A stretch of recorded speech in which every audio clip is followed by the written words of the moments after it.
Bonjour, donc je m'appelle Gabriel Plassa, je travaille à l'ADEME, l'Agence de la transition écologique, et j'ai également créé une association qui s'appelle la Fabrique des mobilités, qui est basée à Paris et qui s'intéresse à l'open source dans le domaine du transport.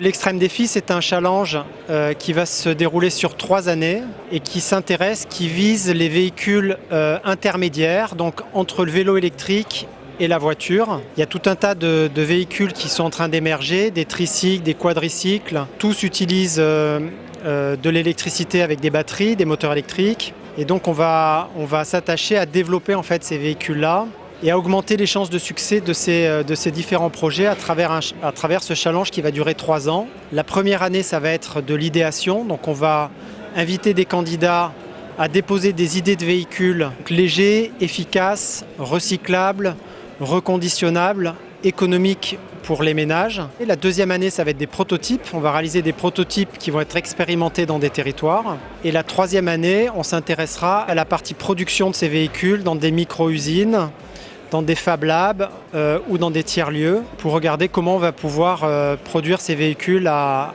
moyenne et grande échelle.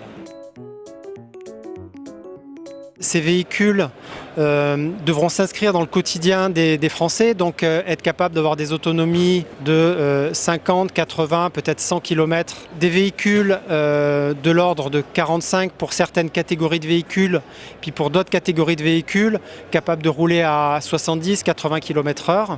Mais il faut bien comprendre qu'ils doivent s'intégrer dans le quotidien des Français et donc être capables de réaliser des missions pour transporter 1 à 2 personnes, 100 kg ou 3 personnes avec leur bagage. Et le coût des batteries nécessaires pour faire fonctionner le véhicule va être modeste et mesuré. À la différence des voitures électriques qu'on connaît aujourd'hui, qui leur donnent des autonomies de 500 km, mais qui les obligent à avoir des centaines de kilos de batterie.